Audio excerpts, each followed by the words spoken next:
Yeah, I'm joined by Eddie Hearn. Welcome to Belfast. Looking very smart. Well, you know, I have to dress up for you. I have to dress. Look at you. I've got the old, the green on. So yeah, this is obviously yesterday was massive, and it looks like from the crowd outside today's going to be even bigger. Good, it's what we want, and we didn't have to come here, but I just felt like this is how I want to build this fight. It's Nottingham against Belfast. We've sold out at many price points already. Went on sale like an hour ago. It's going to be a complete 9,000 sellout. The atmosphere is going to be unbelievable. And I said yesterday, it's got a little bit of the Frampton Quigs about it, on a slightly smaller level. But you've got Adam Booth, you've got Ben Davison, you've got Jamie, you've got and it's a really good fight. It's a 50-50 fight. You've got a kid that's come back from getting beat, having to pay for his own fights, ticket deals in Leewood, to a guy who had a huge profile as an amateur.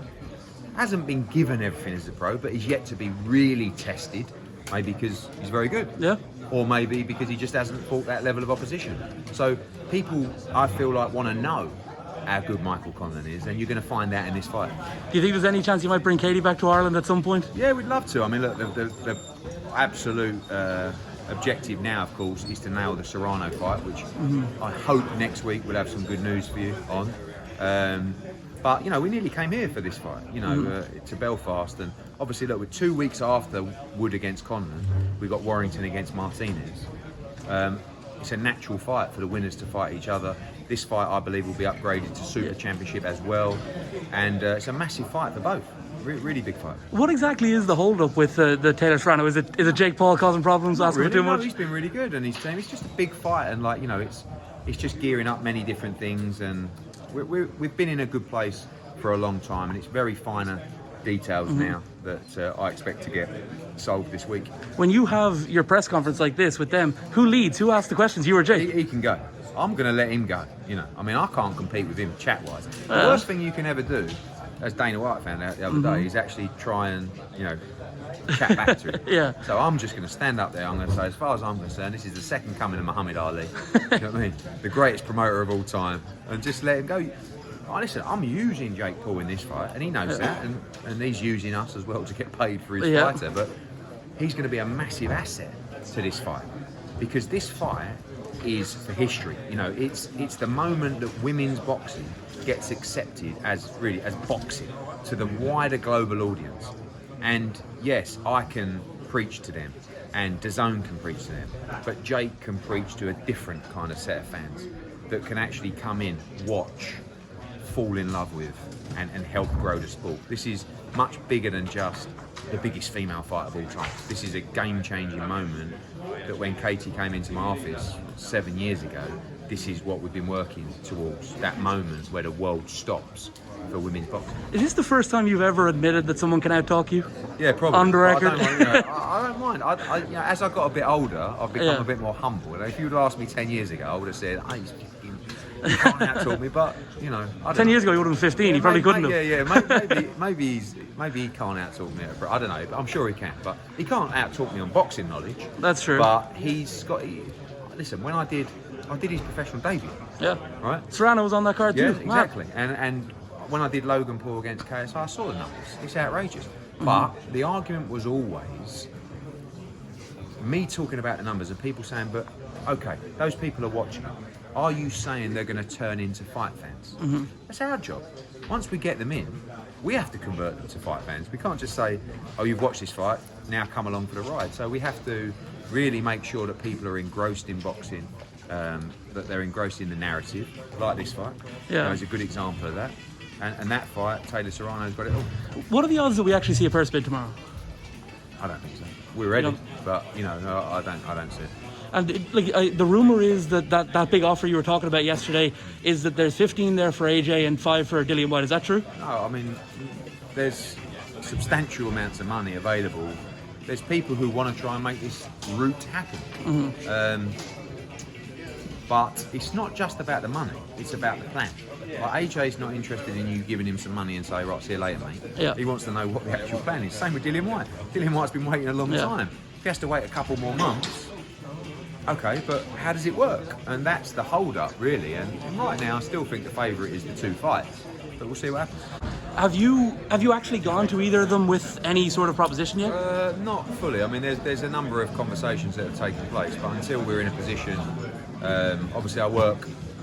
Dillian's got a team around him as well, and lawyers. I work closer with AJ really, but there's been a lot of discussions. But until I'm ready to present something solid to those people, then we can do that at any time. Do you expect that you probably will, even whether the Usyk fight with Joshua happens or not? Do you expect that at some point you're going to have a discussion with him that says, look, here's this offer, it's this amount, it's this date? Only if the time comes where it's something that I consider good enough or serious enough. What's good enough? Is 15 million good enough?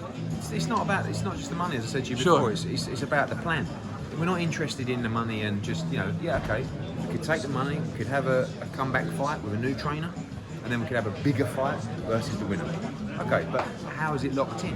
What's secure? Right. What's not? It's all kinds. It's very, very complicated, and that's why it's taken such a long time. But sometimes it will go a bit quiet. Yeah. Then it will resurface. Would it be possible to do Whyte against Joshua again and then have the winner face the winner of the other one? But I think unlikely because they'll both be on the verge of such massive fights, in their respective. They're not going to want it. Logistically is more the issue necessarily than money, like the fact that both of these guys would demand in the step-aside deal that they get the next fight, which wouldn't be possible. Yeah, well, that's another issue to resolve and how that all works. But there's lots of discussions going on, always, and anything can change at any time. What's more likely, do you think, that we see? I think what I said, the two, Whyte against Fury, AJ against Usyk, but anything can happen, And you've got a date locked in for AJ and Usyk, don't you? No. Are you're leaning towards? April, April. It could even be early May. It doesn't matter, April or May. They're only going to fight twice this year, those guys. So we'll see. I mean, it's really exciting. Like, obviously, you start this slate with DAZN now, and then towards the end of April, you're going to have potentially within a couple of weeks of each other, AJ Usyk and Taylor Serrano. Yeah, but you're also going to have Conor Ben, probably Chisora fight, probably Callum Smith fight. So our April and May are going to be absolutely rampant. By the way, Conor Ben, what's the story with the WBC? Just that he hasn't dropping filled from out the the rank? form. There's a dozen fighters that haven't filled out the forms, and Right. it's just generally it gets sent to a manager or trainer. Sometimes doesn't even get to the fighter. We spoke to him last night. They're going to fill out the forms today. He'll be put back into the And he'll be rank. back in the rank because he has no problem with He's it. on full UCAD, 365-day-a-year random testing, which is 20 times more stringent than the WBC program, which is still good for boxing. It's essentially a logistics issue again there. Yeah. And do you think he's going to be out around the time that April, Taylor? yeah, April time. Yeah. Could you possibly bring him to New York for Taylor Serrano? Yeah, maybe, but I think he's now become such a big draw in the UK, and I'd like him to headline his own show. Is Broner at all available still or not? He is, but he'd like a warm-up fight, if you like, first. And I don't think that's really the route that we want to go down. Have you heard anything more from Yard or anyone like that for the Boazzi fight? No, not yet. They sent me back a reasonable response, which was, look, we'd like to try and make the Joe Smith fight, but if we can't, we'll talk. And I understand that. I just, my line of thinking really is more like, if all those guys can't get Smith or Bivol or Beterbiev or whoever, you should fight each other. Do you know who AJ's new trainer is? You're just not telling anyone. Yeah, I mean, I think that there's still, he's still going through certain things, and it's not really, I feel that really that's something that AJ should make people aware of when camp starts. It's not really for me to say, and I'm sure those guys will make an announcement when he starts camp. Alrighty, thank you so much for your time.